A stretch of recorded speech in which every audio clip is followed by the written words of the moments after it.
Hello dear student, कैसे हो बच्चों? एकदम first class. I am mister JD sir from modulus classes standard 11 subject physics, chapter number 12 thermodynamics, lecture number 9। ठीक है, last lecture की अगर बात करें, हम लोगों ने सारे न्यूमेरिकल सॉल्व किए थे जो कि एक्सरसाइज में दिए थे।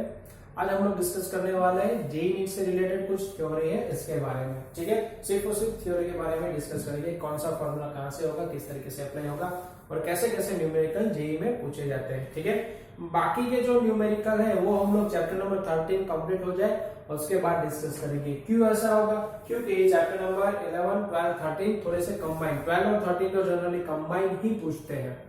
ठीक है, 11 का थोड़ा सा अलग से, बट 12 और 13 तो जनरली कंबाइन करके ही पूछते हैं।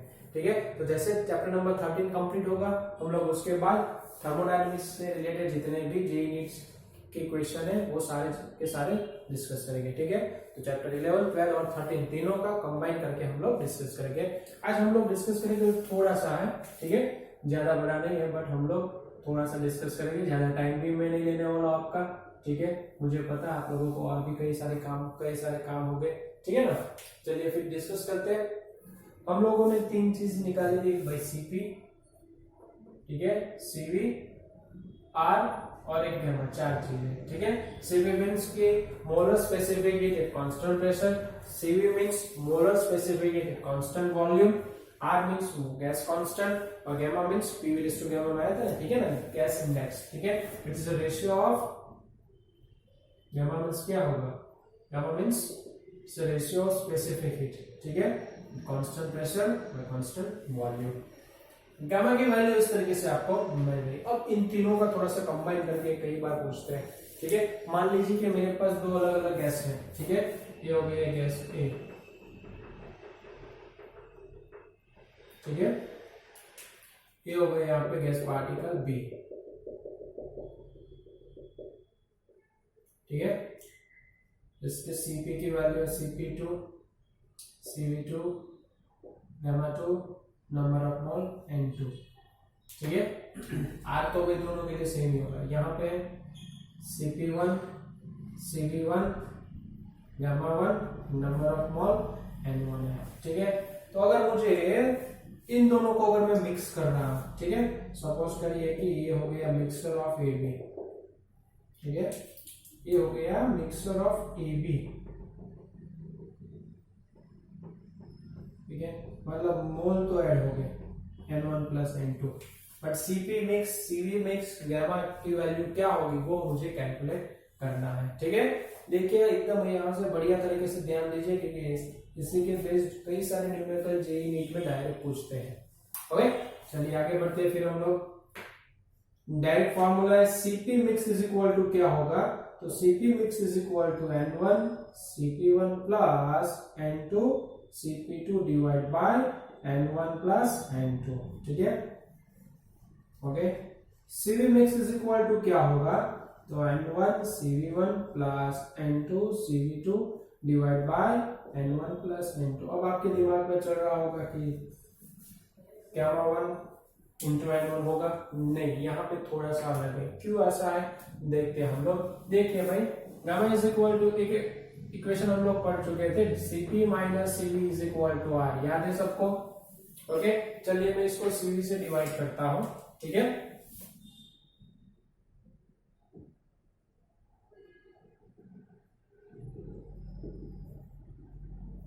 Divide by Cp both side. ठीक है, तो क्या होगा? 1 minus Cv by Cp is equal to R divide by Cp। अच्छा सॉरी, Cp से नहीं Cv से डिवाइड करना होगा। ओके, तो क्या होगा? Cp by Cv minus 1 is equal to R divide by Cv। ठीक है, इसको लिख सकता हूँ gamma minus 1 is equal to R divide by Cv। Clear? Okay, चलिए, तो यहाँ पे अगर मैं डिवाइड कर दूं R से, ठीक है, जो इक्वेशन है, ठीक है, Cv mix is equal to क्या होगा? N1 Cv plus N2 Cv2 divide by N1 plus N2। इसको मैं ऐसे लिख सकता हूं N1 plus N2 into Cv mix is equal to N1 CV1 plus N2 CV2। ठीक है, इसको मैं क्या कर रहा हूँ, CV से R से डिवाइड कर रहा हूँ। ठीक है, ठीक है, R से मैं डिवाइड कर रहा हूँ, तो CV मिक्स बाय R क्या हो गया, देखिए R बाय CV है, इसका उल्टा जब आप करोगे, ठीक है, CV बाय R की वैल्यू अगर देखोगे तो CV बाय R की वैल्यू क्या होगी, 1 अपॉन गामा माइनस 1। तो यहाँ पे भी सेम यही चीज होगी, क्या होगी, N1 plus N2 divide by gamma mix minus 1 is equal to N1 divide by gamma 1 minus 1 plus N2 divide by gamma 2 minus 1। समझ में आ गया? ओके, और इन तीनों फार्मूला के बेस न्यूमेरिकल पूछे ही जाते हैं। Is it okay? तो आपके दिमाग में चल रहा होगा कि सर CV को ही हमने R से क्यों डिवाइड किया, ठीक है, पर यहाँ पे हमने CV को ही क्यों डिवाइड किया, बिकॉज जो CV है, ठीक है, वो कांस्टेंट वैल्यू होगी, वो वायरी नहीं कर रही होगी। ठीक है ना, जबकि CP की वैल्यू अगर बात करें तो CP इज इक्वल टू क्या होगा, R प्लस CV, यानी कि जो CP है वो CV पे डिपेंडेंट है, जबकि CV जो है वो CP पे डिपेंडेंट नहीं है। ठीक है, तो CP जो है वो CV के साथ वैरी कर रही होगा। ठीक है, उस वजह से हम लोगों ने क्या किया, सिर्फ CV को कंसीडर किया, CV से डिवाइड कर दिया। ठीक है, तो CV mix divide by R की वैल्यू क्या होगी, गामा मिक्स माइनस 1। ठीक है,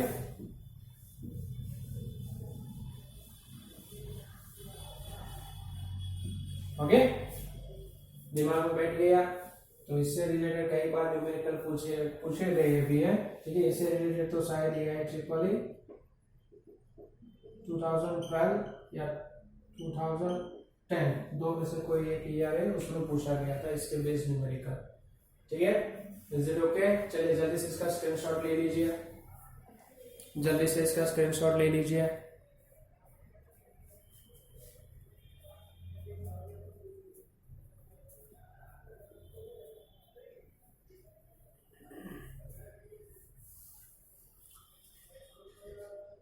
ओके, चलिए आगे बढ़ते हैं फिर हम लोग।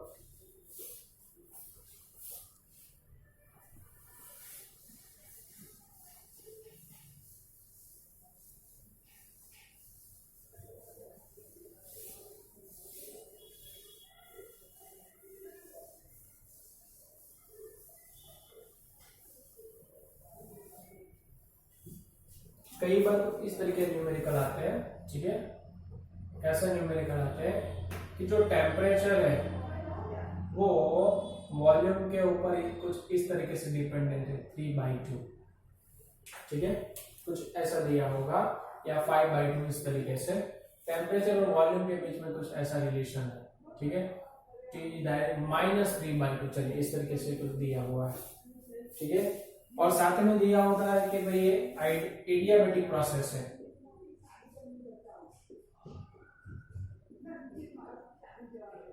ठीक है, एडियाबैटिक प्रोसेस है, तो गामा की वैल्यू क्या होगी, गामा की वैल्यू क्या होगी। ठीक है, तो इसको सॉल्व करने के लिए एकदम सिंपल फंडा है, T और V के फॉर्मेट में एडियाबैटिक प्रोसेस के लिए भी हम लोगों ने फॉर्मूला डिराइव किया था। वैसे तो पता है PV raise to gamma is equal to constant है, एडियाबैटिक प्रोसेस हो गई, बट यहाँ पे प्रेशर के बारे में कुछ नहीं दिया हुआ है। ठीक है, वॉल्यूम तो चलो ठीक है, तो इसको हम लोग क्या लिखेंगे, pressure P is equal to temperature upon volume. ठीक है ना, इस तरीके से लिख सकते हैं,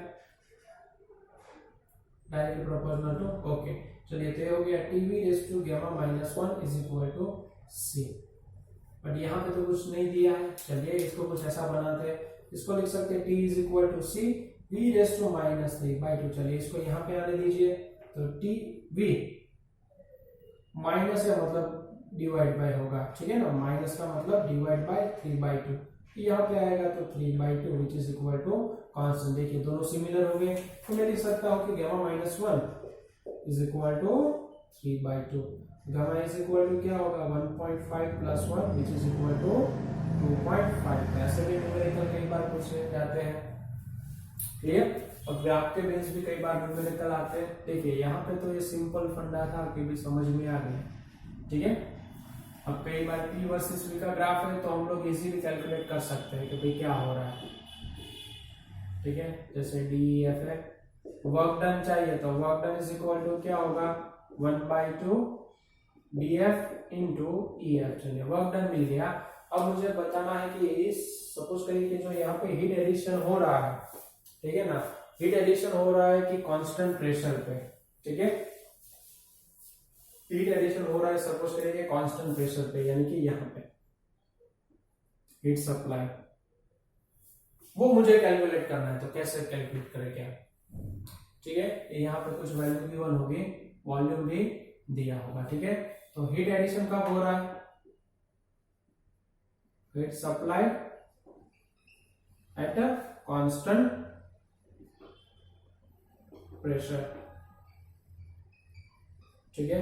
तो क्या होगा, heat supply is equal to, चलिए heat supply is equal to, इसके लिए अगर दिया होगा कि भाई 1 मोल है गैस पार्टिकल, टेम्परेचर या कोई भी वैल्यू गिवन होगी, ठीक है। चलिए तो कैसे निकालेंगे, तो यहाँ पे कुछ प्रेशर होगा, सपोज करिए कि 300, जैसे ये 2 है, ये 3 है। चलिए हीट सप्लाई क्या होगा यहाँ पे, ठीक है, मुझे पता कैसे चलेगा हीट सप्लाई होगा, देखिए वॉल्यूम क्या हो रहा है, डिक्रीज हो रहा है, मतलब कि कंप्रेशन हो रहा है, कंप्रेशन अपने आप तो होगा नहीं, ठीक है। तो हीट सप्लाई जो हम लोग कर रहे हैं, okay,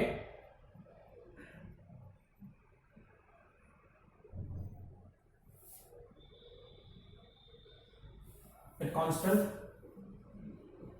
pressure Cp into delta T। अब चेंज इन टेम्परेचर तो नहीं है, ठीक है, चेंज इन टेम्परेचर नहीं है, तो क्या करेंगे, आइडियल गैस इक्वेशन अप्लाई करिए, Pv is equal to mu R T, ठीक है। वॉल्यूम चेंज हो रहा है, yes, mu R delta T. तो डेल्टा टी की वैल्यू क्या होगी, delta T is equal to P delta V divide by mu into R. समझ में आ गया, बोलो यस और नो। अब हीट सप्लाई हम लोग कैलकुलेट कर सकते हैं, which is equal to mu into Cp into delta T की वैल्यू है P delta V divide by mu into R. Mu cut गया, ठीक है। Cp की वैल्यू जो भी गैस दिया होगा कि भाई डायटोमिक है, ठीक है, रिजिड रोटेटर है, तो इसकी वैल्यू होगी 7/2 आर, ठीक है, P into delta V divide by V, sorry R cut गया, तो 7/2, P की वैल्यू है 300 और वॉल्यूम चेंज हो रहा है 3 जितना। तो फिर इस तरीके से हीट सप्लाई आप कैलकुलेट कर सकते हैं। क्लियर, समझ में आ गया। ऐसे में न्यूमेरिकल कई बार पूछे जाते हैं, अब इसकी एफिशिएंसी कैलकुलेट करना है, वो पूछा गया, तो वर्क डन आपने ऑलरेडी कैलकुलेट किया हुआ है, तो एफिशिएंसी इज इक्वल टू क्या होगा, work done divide by heat supply. चलिए इसका वर्क डन क्या था भाई, वही याद करिए, तो वर्क डन जो था वो 450 जूल, इतना कुछ आ रहा था आंसर, हाँ इतना था। अब इसका वर्क डन, चलिए हीट सप्लाई क्या होगा, 450 इंटू 7, ठीक है, हाँ ये कट गया, यानी कि 1/7, तो 0.1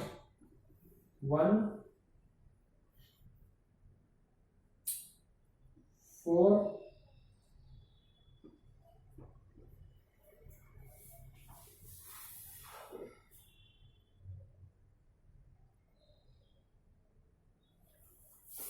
तो, ठीक है, एफिशिएंसी निकल के आएगी 14.2%।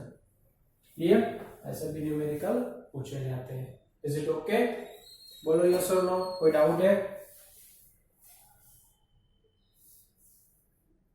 चलिए ठीक है ना, चलिए फिर नेक्स्ट लेक्चर में हम लोग चैप्टर नंबर 13 स्टार्ट करने वाले हैं, वो कंप्लीट हो जाए, उसके बाद 11, 12 और 13 तीनों चैप्टर का कंबाइन करके हम लोग जेई के बारे में, जेई के जो न्यूमेरिकल है वो डिस्कस करेंगे। ठीक है, आप लोगों ने काफी टाइम दिया, उसके लिए थैंक यू सो मच। जय हिंद, जय भारत।